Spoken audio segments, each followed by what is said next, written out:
Hey fam, did you eat yet? It's Asian American Pacific Islander month and my birthday month, so of course we need to celebrate with a pancit or noodle dish. In the Asian culture, noodles symbolize long life. That's why noodle dishes are typically served during birthday celebrations. But shouldn't our noodle dishes actually promote long life physically and not just symbolically?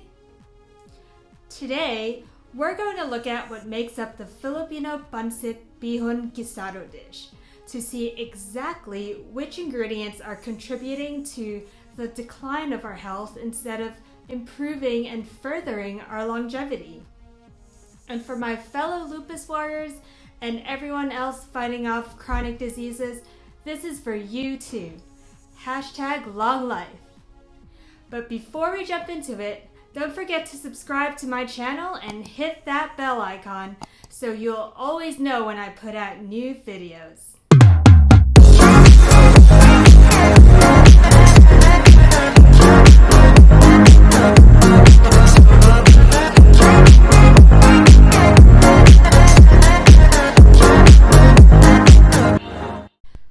Pancit made its way to the Philippines in the 12th century by Chinese traders who introduced a method for quickly stir-frying noodles, protein, vegetables, and seasonings. Pancit in Hokkien, I probably really butchered that pronunciation, roughly translates to something that is conveniently cooked. This transformed the way Filipinos cook their food and launched the evolution of countless pancit variations all throughout the country. We'll be specifically looking at the traditional ingredients for pancit bihon guisado, which typically consists of vegetable oil, rice noodles, chicken, oyster sauce, soy sauce, fish sauce, and all of your vegetables, of course. We'll focus on just the ones that can be swapped out for better alternatives because otherwise, pancit is a pretty healthy dish. We talked about cooking oils in a few of my other videos. Like I've said before, and if you haven't noticed by now, Filipino food in a nutshell is fried pork or fried pork. Since mostly everything we cook starts out with oil, it's really important to make better and healthier choices about the type of cooking oil we use.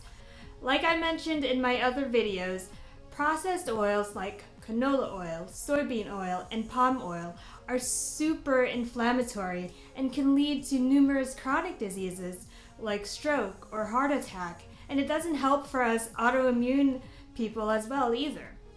That's not going to give us the long life we want to live. Let's stay away from those vegetable oils and use a less processed oil like avocado oil. It will help with lowering cholesterol and is packed with oleic acid, which offers a ton of cardiovascular benefits. Hang out till the end of the video and I'll share some tips about sourcing avocado oil. You gotta look out for those fake ones. Now the actual noodles we use for pancit bihon are rice noodles, which are made from white rice flour. If you watched my CHAMPORADO video, then you know that white rice is high on the glycemic index and has no nutrients. We're missing out on a ton of health benefits. How are we supposed to cultivate long life with these noodles? Was it supposed to be just a metaphor after all? Why don't we make it a reality with a more nutrient-dense option like Shirataki noodles?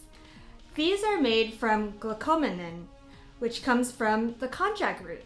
It's a soluble fiber that absorbs lots of water, and when we consume it, it helps our bodies absorb carbohydrates.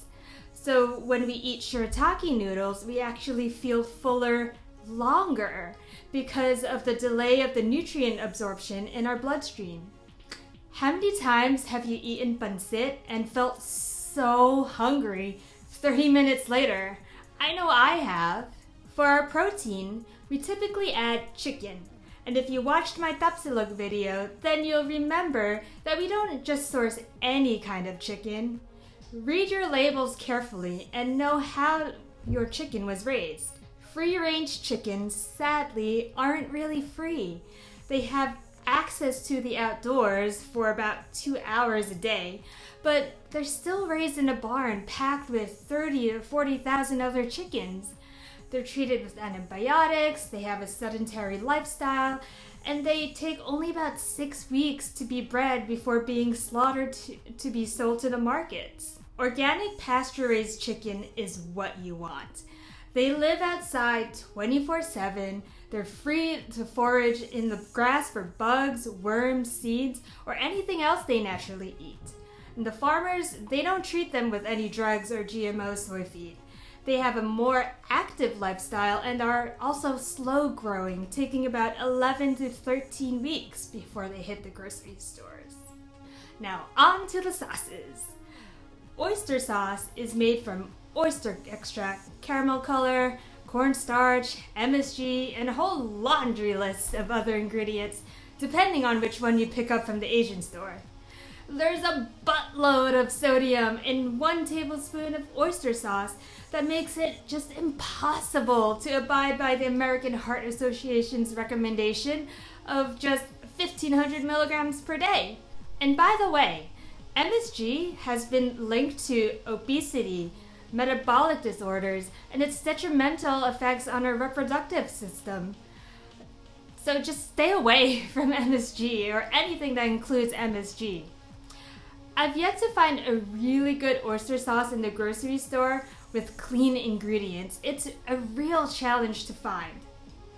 There is a gluten-free oyster sauce by Lee Kum Kee, the Panda brand, but it still has granulated sugar, refined salt, cornstarch, and that unnecessary artificial caramel color. So I actually stumbled across this vegetarian oyster sauce recipe by Chi Smith of I Heart Umami, and she uses dried shiitake mushrooms as the base and all clean ingredients like fresh ginger, avocado oil, coconut aminos, sea salt, and dates.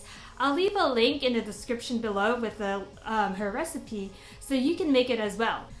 The sodium levels on this are so much lower, and every 1/4 cup of this homemade vegetarian oyster sauce, there's only 56 milligrams of sodium, and the flavor is bomb. We talked about soy sauce in my TAPSILOG video as well. It's best to avoid soy sauce because typically soybeans, especially the ones from the US, are GMOs, genetically modified organisms.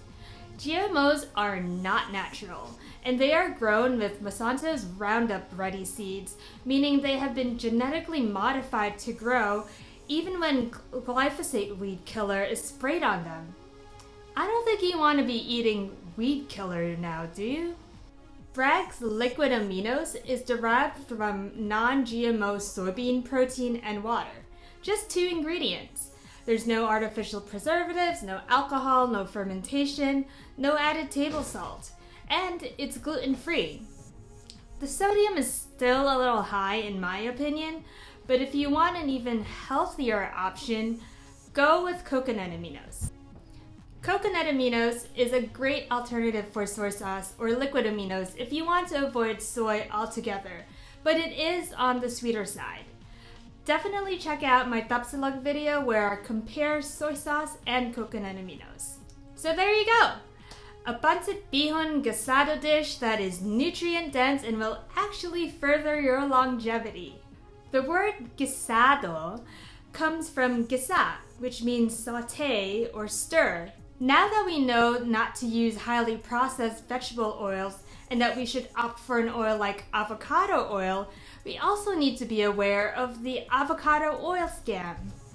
Be careful with the avocado oil that you source.